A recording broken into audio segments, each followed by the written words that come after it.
amigos queridos, envolvidos pela suave vibração da música, que nos enternece os sentimentos sublimados, convidamos a todos a elevarmos o nosso pensamento a Jesus, bom e amado Mestre, rogando ao seu coração misericordioso que possa envolver a humanidade da Terra em estímulos ao progresso moral, que possa jorrar as ideias luminosas da legítima fraternidade, para que nos sintamos irmãos, filhos de um Pai único, misericordioso e justo.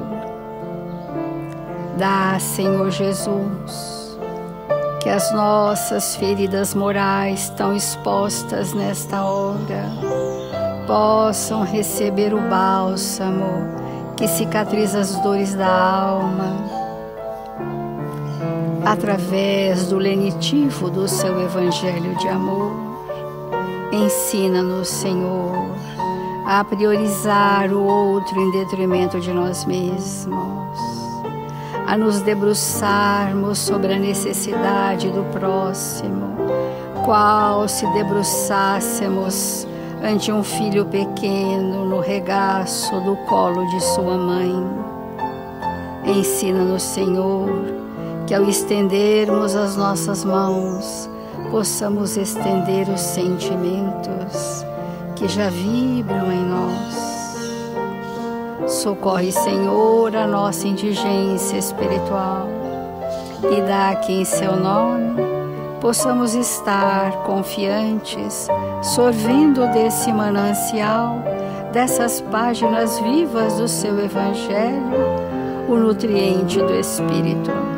Que os amigos espirituais solenemente apostos possam encontrar em nossos pensamentos as sintonias favoráveis para o Evangelho desta manhã.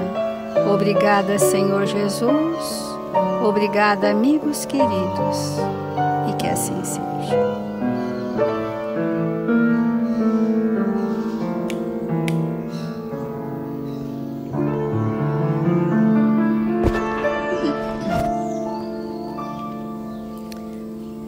Do Evangelho segundo o Espiritismo, capítulo 7, Bem-aventurados os pobres de espírito. E nós estamos no item o orgulho e a humildade. A humildade é uma virtude bem esquecida entre vós. Os grandes exemplos que vos foram dados são bem pouco seguidos, e todavia, sem a humildade, podeis ser caridosos para com o vosso próximo? Resposta claríssima do Espírito: não. Não, porque esse sentimento nivela os homens. Diz-lhes que são irmãos, que devem se entreajudarem e os conduz ao bem. Sem a humildade, vos adornais de virtudes que não tendes, como se trouxesseis um vestuário para esconder as deformidades de vosso corpo.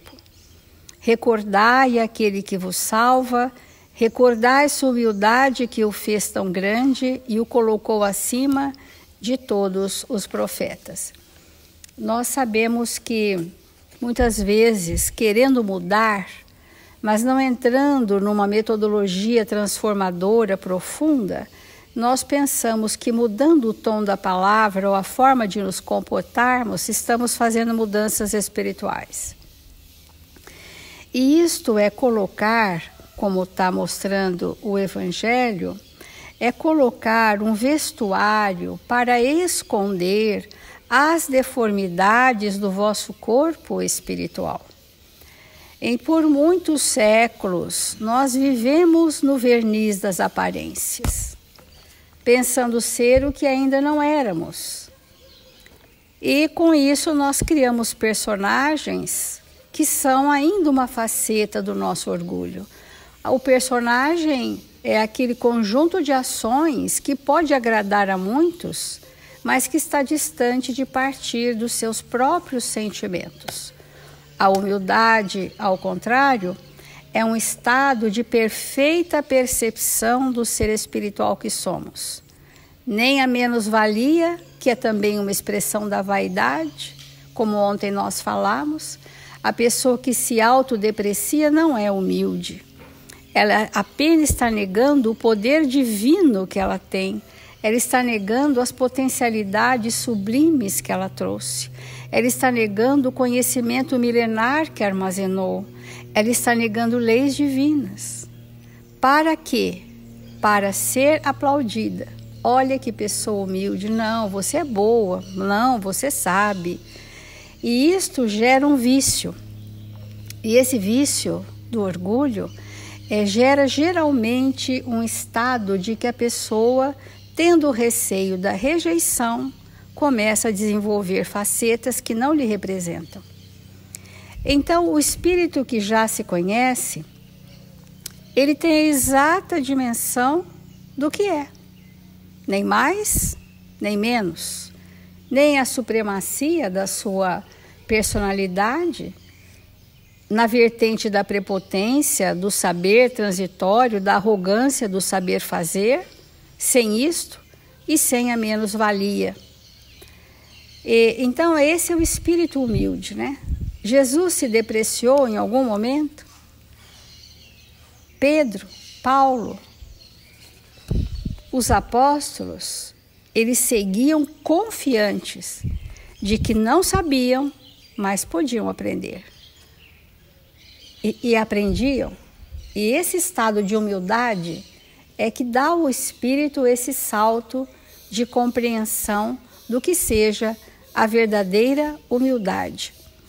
E o Emmanuel, nós trouxemos do livro, aquele livro Evangelho por Emmanuel, segundo Mateus, uma lição muito importante, porque ela é atualíssima na compreensão que faz, alarga o horizonte do que seja a humildade, mas alarga mesmo, que chama humildade do coração, porque às vezes a gente traz um arquétipo, um ranço do passado, de conferir humildade aos que estão com menos condições de poder aquisitivo, mas isso não é fato. Mas nós convencionamos chamar o humilde aquele que nada tem de bens materiais e o orgulhoso aquele que tem. E isso é outro engano da humanidade. Grandes espíritos reencarnaram na abastança com o grande compromisso de gerar progresso àquela pátria onde nasceram, de gerar movimentos sociais importantíssimos, culturais, coletivos. E isso são para espíritos humildes, que já sabem doar de si e se regozijam com isso. Essa lição diz assim, né? O mestre recordava-nos no capítulo das bem-aventuranças que é preciso trazer a mente descerrada à luz da vida. O que é a mente senão um estado consciencial? Para que a sabedoria e o amor encontrem seguro aconchego em nossa alma. Essa abertura da mente significa que nós já temos valores morais, que é isso que abre a consciência, que descerra os véus. Esse estado de prontidão que a gente tem buscado, né? Quanto nós lutamos, todos nós, no nosso dia a dia, para que o bem seja verdadeiro em nossa vida, para que tenha consistência, para que eu faça escolhas que me acrescentem como espírito. E doravante eu não fique mais distraído, né, pelos caminhos convidativos, porém não necessários mais para nós. Então hoje, como antigamente, somos defrontados em toda parte pelas criaturas encarceradas nos museus acadêmicos, cristalizadas nos preconceitos ruinosos, mumificadas em pontos de vista que lhes sombreiam a visão e algemadas à inutilidade do raciocínio ou do sentimento, engrossando as extensas fileiras da opressão. Vamos compreender isso em relação a nós. Onde nós estamos presos, que nos impede de percebermos a realidade de quem somos e fazermos uma interpretação de que somos mais do que somos mesmo ou que merecemos mais do que temos. Onde está preso o nosso pensamento? Aqui ele dá algumas grandes categorias: encarcerados nos museus acadêmicos. Então, achando muitas vezes que a ciência é a supremacia da humanidade.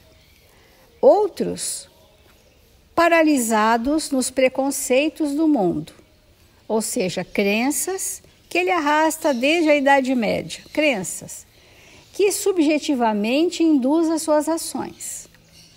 E ele então incorpora a doutrina espírita, mas não abriu mão das crenças.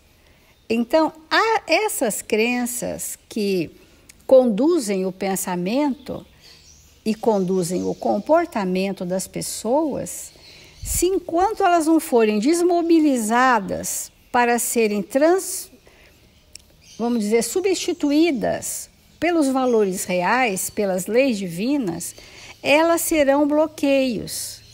E às vezes a pessoa não percebe que ela tem bloqueios internos que a impede de viver a lei de Deus. Porque quem é humilde? O homem de bem. Por que ele é humilde? Porque ele vive a lei de Deus. O homem de bem vive na plenitude. Mas nós que somos relativos e imperfeitos, à medida em que as leis divinas realmente forem experiências, nós estaremos no caminho da humildade e, consequentemente, da caridade. Ninguém pode ser bondoso sem ser humilde, pode ser bonzinho, bondoso sem ser humilde. Então, onde nós estamos presos? Ou, essa é uma outra questão, mumificados, porque tudo isso é congelamento, né? Eu estou encarcerado, cristalizado, mumificado em pontos de vista. Quantas vezes, gente, a gente fala por nós mesmos, nós teimamos num ponto de vista que está anos-luz distante da verdade. E chega um momento que a gente já sabe que está longe da verdade, mas a gente não dá o braço a torcer, no português correto. A gente continua com aquele ponto de vista para não ferir o nosso orgulho e dizer eu estava equivocada. E abro mão desse pensamento que está longe da verdade. São pequenas ações que vão dissipando de nós essa petrificação de pensamentos arcaicos que atravessamos milênios, e é chegada a hora desse convite, porque quando o Evangelho de Jesus desacomoda e incomoda, e esta é a função, nós fazemos o quê? Não queremos ouvir, não queremos refletir, não queremos que ninguém nos fale. Então, nós estamos mumificados em pontos de vista que sombreiam a visão. E, por fim, algemados. Olha que situação drástica. Estamos encarcerados, cristalizados, mumificados e algemados. A inutilidades do raciocínio ou do sentimento, engrossando as extensas fileiras da opressão. Se nós avaliarmos o nosso dia, nós precisamos perceber quanto tempo desse dia eu estou distraído do bem e da verdade. As inutilidades do raciocínio ou das emoções fugazes, né? Aquilo é útil para quê? Nós temos que pensar. Porque se nós estamos no pórtico de um novo tempo, se nós queremos nos tornar espíritos verdadeiramente regenerados, nós precisamos, doravante, mudar radicalmente a nossa vida nesse aspecto. É útil para quê? Né? Então, para a gente, é uma lição que a gente se desdobraria amanhã, imprescindível clarear o pensamento diante da natureza e aceitar a extrema insignificância que ainda nos agitamos perante o universo. Para nós vermos o quanto nós somos insignificantes, muitos espíritos acham que a Terra é o único planeta povoado por pessoas inteligentíssimas que somos nós. E que Deus criou o universo para a gente olhar por uma luneta e falar: que maravilha que Deus criou para mim. Centenas e milhares de galáxias ao meu dispor. Preferem do que dizer: moro num planeta inferior, que é a minha condição, mas Deus Pai amantíssimo me oferece inúmeras escolas evolutivas, onde nós vamos crescendo em espírito e verdade. Então, clarear o pensamento dessa insignificância também não é se menosprezar, mas é sentir a real dificuldade que nós temos, tanto quanto latente trazemos as potencialidades divinas a serem expandidas em nós. Todas as potencialidades divinas, de forma latente. Mas o que enclausura a potencialidade divina são essas ilusões do encarceramento, das mumificações do ponto de vista, das algemas da inutilidade, que nos aprisionam à retaguarda um tempo muito maior do que o necessário para a nossa evolução.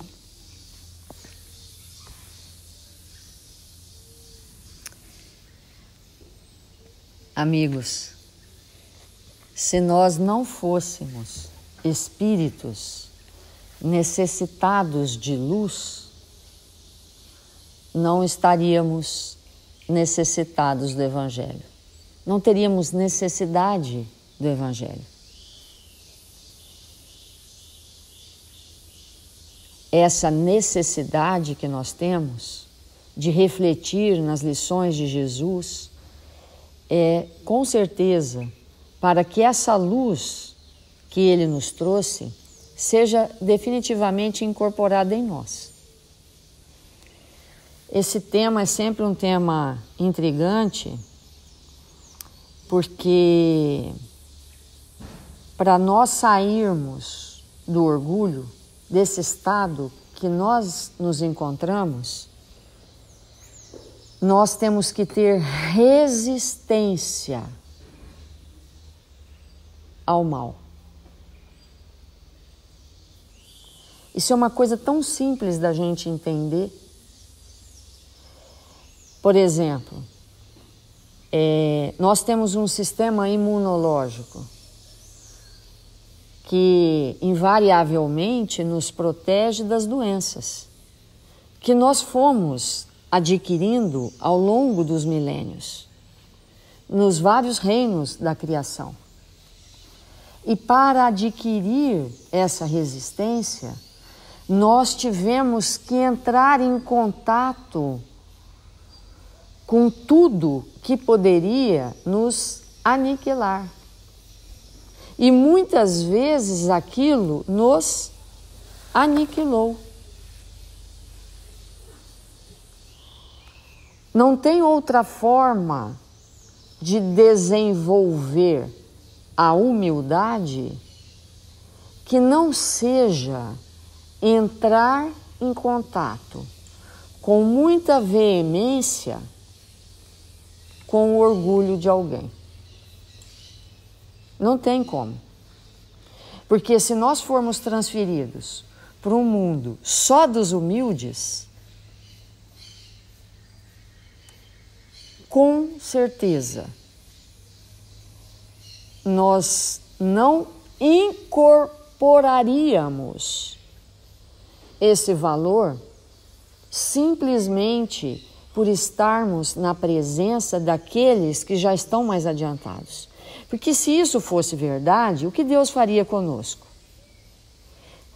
Pegaria cada um de nós, espírito imperfeito, e colocaria no mundo perfeito.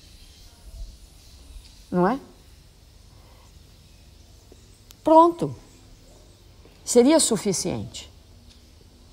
Mas para que possamos desenvolver a humildade, é absolutamente necessário que eu esteja em contato com alguém mais orgulhoso que eu. E na hora que aquela supremacia de orgulho vier na minha direção, eu fazer o esforço tremendo para desempacotar os quântons de luz divina que existe em mim e projetar aquilo que vem na minha direção, projetar sobre aquilo a luz, o bem e a verdade. É assim que nós vamos nos tornar humildes, desempacotando o que Deus plantou em nós e está como germe. Quando Jesus traz as bem-aventuranças, ele começa com a humildade porque nenhum valor espiritual significativo será estabelecido em nossa intimidade sem um quantum de humildade. Então, nas bem-aventuranças, quando Jesus diz que primeiro a gente tem que ser humilde, e depois ele diz, bem-aventurados que choram porque serão consolados. O orgulhoso e o humilde choram. O orgulhoso chora de raiva. Ele chora de ódio.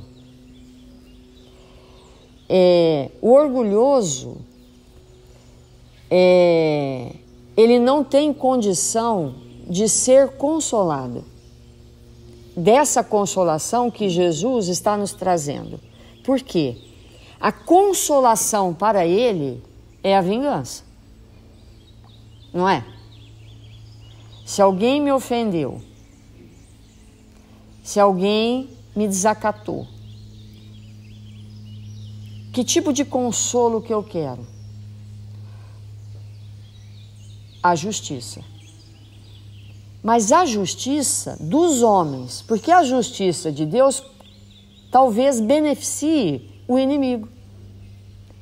A justiça de Deus talvez beneficie aquele que me ofendeu. Então,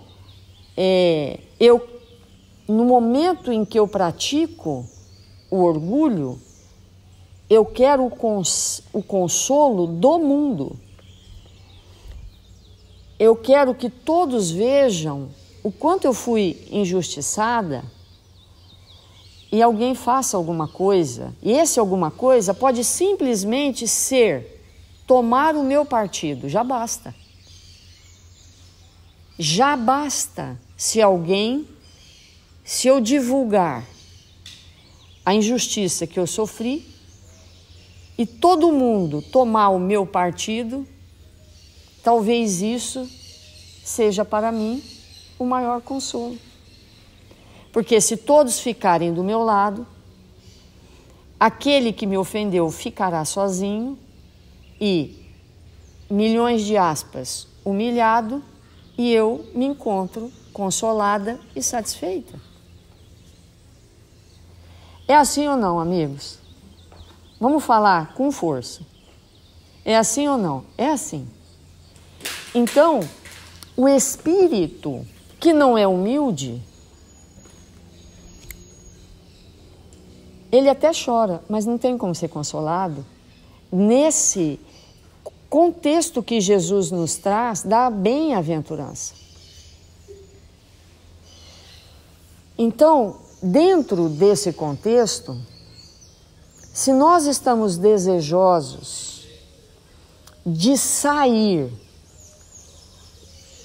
desse patamar que nos envergonha como espíritos, que é o orgulho, temos que resistir ao mal. O mal que vem de nós e o mal que vem do outro. E levando essa ideia para a prática, é assim: alguém vem e derrama sobre mim a sua imperfeição. E eu, num estado de vigilância de alma, eu me proponho a desempacotar o que eu tenho de melhor,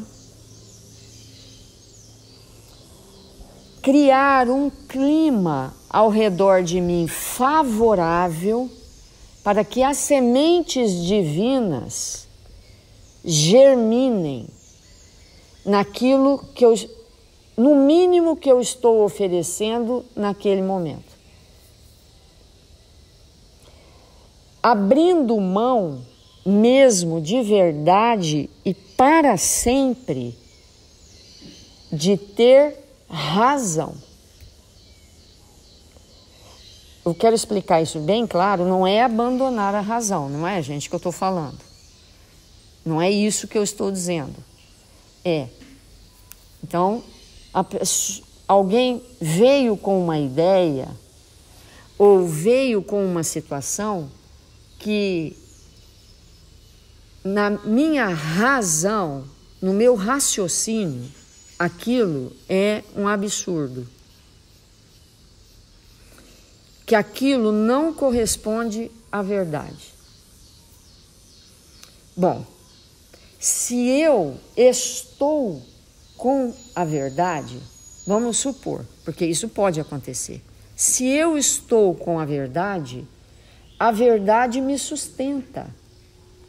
A verdade basta. Se eu estou com a verdade.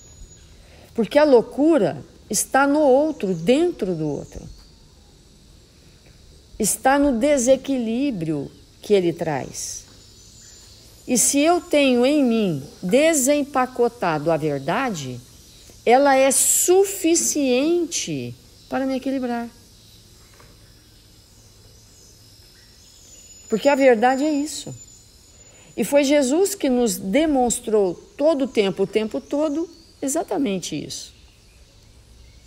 Como ele estava e era a própria verdade, porque vivia as leis, ele dizia, as pessoas não concordavam, o afrontavam, mas ele ficava sustentado na verdade, porque a verdade sustenta. Se eu não estou sustentado na verdade, é porque talvez o que eu esteja pensando não seja bem verdade, mas uma opinião, um jeito de ser. E como o seu jeito não é como o meu, e como nós somos espíritos orgulhosos, quando você projeta o seu orgulho sobre mim, e eu não tenho resistência a ele, eu projeto o meu sobre você. E nós começamos a guerrear. Esse é o mecanismo que temos na nossa intimidade. E aí, nós temos que levantar de manhã, mesmo de verdade, e nos preparar para essa resistência, para nos colocar no mundo em contato com os níveis de orgulho mais exacerbado possível e criar resistência àquilo. Como o corpo, ele não adoece porque alguém bafeja alguma coisa sobre nós. O ar está cheio de contaminação, né? A superfície dos ambientes tem vírus, bactérias e fungos e elementos patogênicos altamente perigosos para nós. Mas a gente resiste. Porque já entrou em contato com aquilo 1000 vezes, já superou.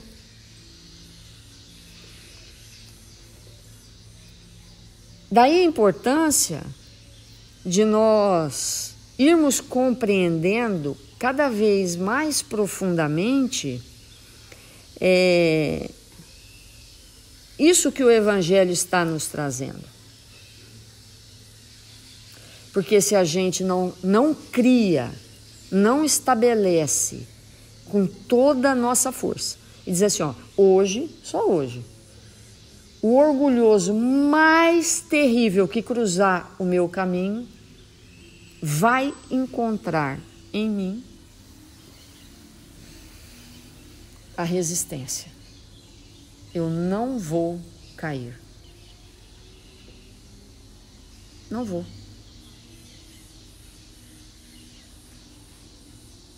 E vamos perguntar, será que a gente daria conta?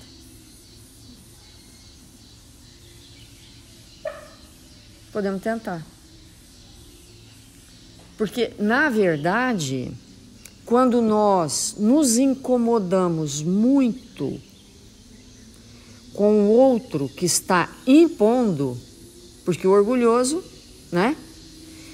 Porque sabemos, nós somos, né? O orgulhoso, ele impõe todo o tempo todo.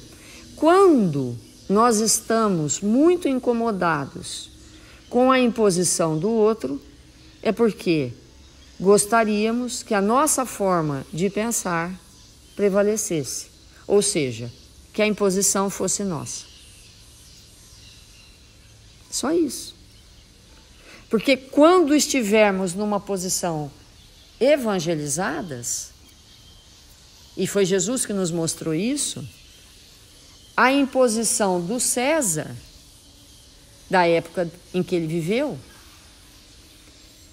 não vai causar em nós nada que não seja compaixão. Ou seja, meu coração à disposição da sua miséria. O meu coração em disposição da sua paixão. Porque você, irmão, é apaixonado por você mesmo. Porque todo orgulhoso é apaixonado por si mesmo. Compaixão. O meu coração à disposição de iluminar a paixão que você tem por você mesmo. Olha que grandeza. Não é? Olha que grandeza. E vamos criando. Então hoje eu consegui. Aquela pessoa veio com a sua imposição, com o seu jeito especial de ser, e eu me desempacotei. Então vamos refletir sobre isso e fazer a nossa prece.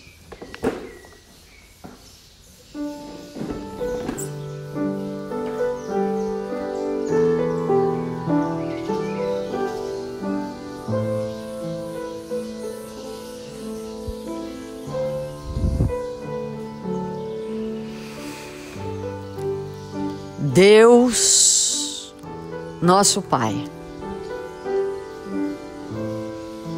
Jesus, nosso Mestre, Divino Amigo das nossas vidas, recebe nesta hora a nossa eterna gratidão. Permite, Senhor, que nesta manhã gloriosa das nossas vidas, que refletimos na grandeza do amor de Deus, possamos nos conscientizar, possamos nos tornar espíritos melhores um para com os outros, possamos estender as nossas mãos para aqueles que nos buscam com as suas dificuldades íntimas, que projetam sobre nós suas dores, suas dificuldades, que possamos resistir com alegria, com bom ânimo e nos tornarmos espíritos melhores. Ensina-nos, Senhor, todos os dias da nossa vida, a sermos espíritos do bem e da verdade.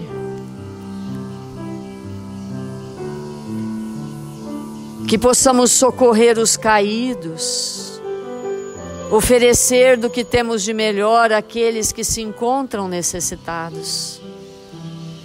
E rogamos que toda a humanidade, Senhor, possa receber nesta hora as vibrações amorosas do seu amor. Socorre nossos irmãos registrados nos cadernos de vibração da nossa casa e ampara-os, visita-os na sua intimidade, para que eles possam receber o que recebemos nesta hora e possam se alegrar. 1000 vezes obrigado, Senhor, pela sua presença em nossas vidas. E nós que temos a glória e a honra de nos encontrarmos no Brasil, na pátria do Evangelho, que possamos cumprir com as nossas tarefas, mínimas tarefas. Que o Senhor nos abençoe, hoje e sempre. Que assim seja.